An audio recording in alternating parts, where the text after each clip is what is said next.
us. Now, a former Benue State Governor, Samuel Adum, has dismissed reports of his suspension from the People's Democratic Party in that state. Suspended party chairman John Bebede had told newsmen at the party secretariat Makurdi that Adum and his lieutenants were suspended because they wanted to take the party leadership by force. He alleged that the former governor and his cronies were trying to take the party back to the old order where malpractices held sway. But Adum's media aide, Terva Akase, said the former governor's reported suspension was null and void. Well, now, former Benue State Commissioner for Justice, Dr. Alex Adum, joins us now to discuss the PDP crisis in Benue State and efforts at rebuilding the party. Good afternoon and welcome to the program today, Dr. Alex Adum. Yeah, good afternoon, viewers. All right, I'd love to get your assessment of the status of things as they currently stand. Of course, there's a report stating that the former governor has been suspended. He has come out to say he is not suspended. Also reports of the chairman being suspended, and he's also denying being suspended. So can you tell us who has been suspended and who is still in the party? Yeah, thank you very much. I think that the problem with the Benue PDP started because some certain persons in the party, particularly who are members of the State Working Committee, some who had previously resigned to contest other positions, and some who are basically within the system, but are hell-bent on creating challenges for a smooth transition from the existing status quo to a new ESCO of the party. When the National Secretariat announced dates for conduct of congresses, the first aspect of the congresses, which were the ward congresses, were to be conducted in the 23 local governments of the state and the 276 wards of the state. In some aspects, in some places, the 15 of the local governments, congresses went on smoothly without any challenge. But in 8 other local governments, these certain persons that I've mentioned, who are led by the deputy state chairman of the party, hijacked electoral materials and insisted on doing the old order of things, which the state chairman mentioned. That is, they insisted on sitting in one location away from Congress venues to write results and submit as the outcome of those congresses. That created challenges, and during the collation of the results, the panel had to cancel election in 8 of those local governments where we had challenges. And those local governments were Buruku, Konshisha, Taka, Kwande, Ushongo, Ohimini, and Konshisha. I can mention all about 8 of them. So in the build-up to the next stage of the primaries, or congresses rather, which is the local government congresses, these members prevented their P panel that was sent from the National Secretariat to look into the complaints that were generated during the conduct of those congresses. And because they prevented their P panel from doing its work, their P panel had to abandon its duty and return back to Abuja, citing the challenge and tense situation that they faced at the state secretariat of the party, where the venue for hearing their Ps was set. And so, subsequent to their return back to Abuja, certain members of the State Working Committee, particularly led by one Ben Bayotiom, who had previously been expelled or suspended from the party on the 12th of July from his council ward in Ushongo local government, stepped aside from the State Working Committee, went to an undisclosed venue and held their own supposed meeting, and then issued a supposed vote of no confidence in the state chairman, the state secretary, and the state organizing secretary, and purported to have suspended them from the party. Now, as a lawyer, I have looked at the entire provisions of the PDP Constitution 2017 as amended. And there is no provision in the Constitution where members of the working committee at any level of the party, be it the National Working Committee, Zonal Working Committee, State Working Committee, Local Government Working Committee, or the Ward Executive, there is no place where any provision is provided for them to suspend any other member of the working committee. The only provision in the PDP Constitution relating to vote of confidence is provided in section 47, subsection 3.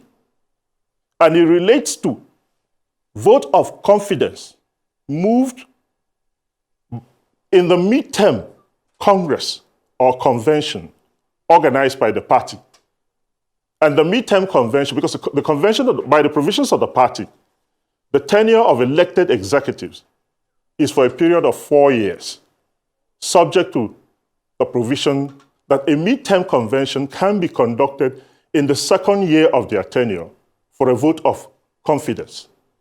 And if that vote of confidence is moved and approved by 2/3 majority of members entitled to attend the Congress, then the executive stands dissolved.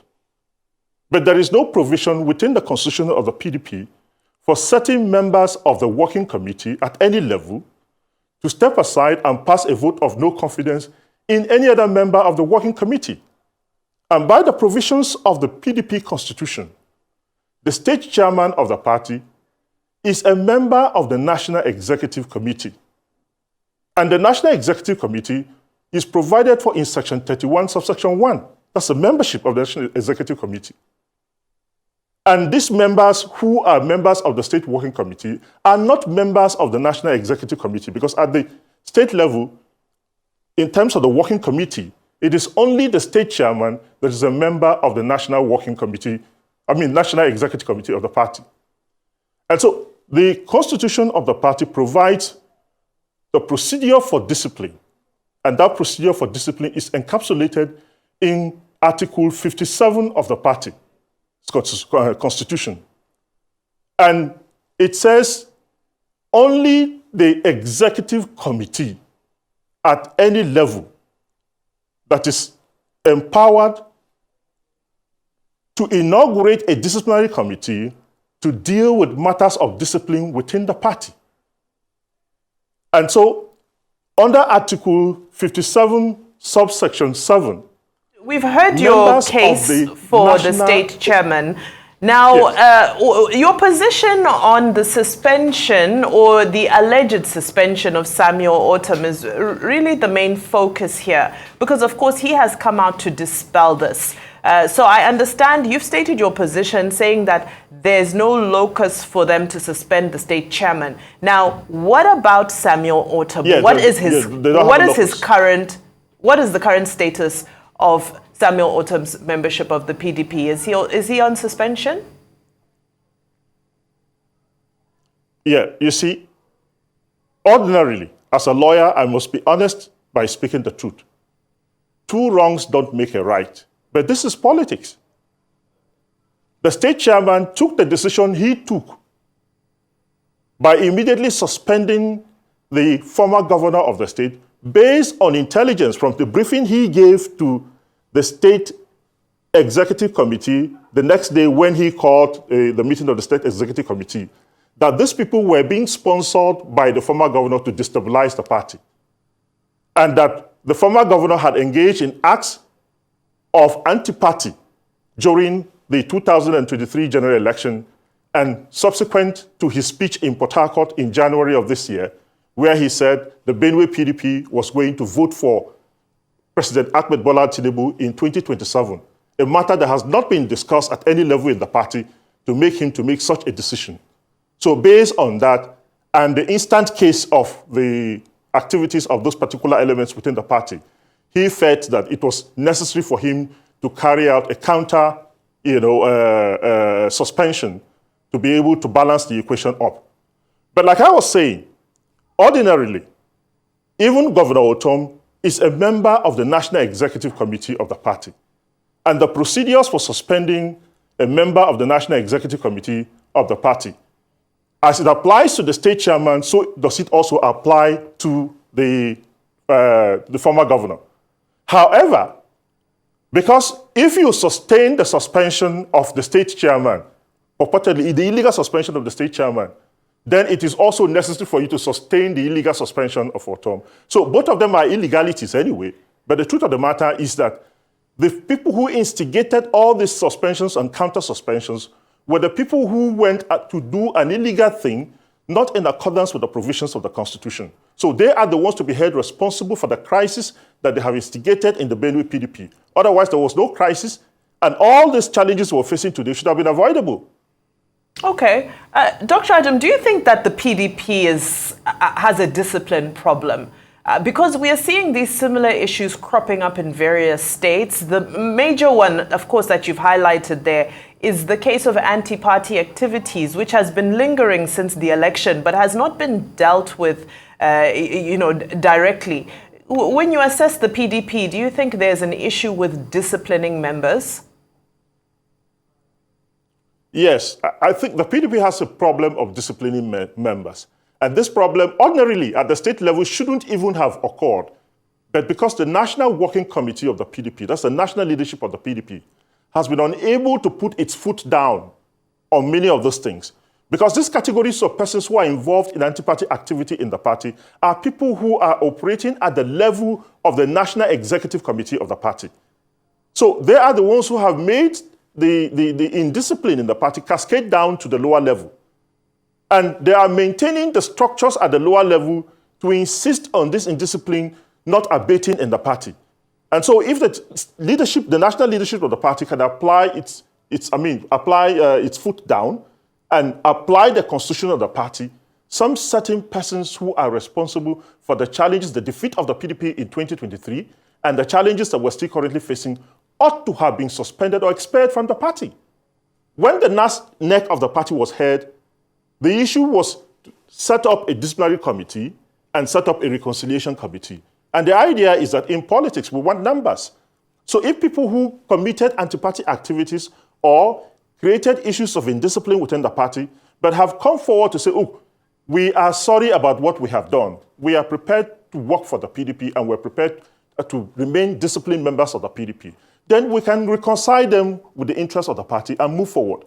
But those who have not been able to do that, to atone for their sins, will be punished as required by the Article 58 and 59 of the Constitution of the party. However, since after the last neck, both the disciplinary committee that was set up and the reconciliation committee have not been working. And so you will ask the problem, is the PDP actually serious?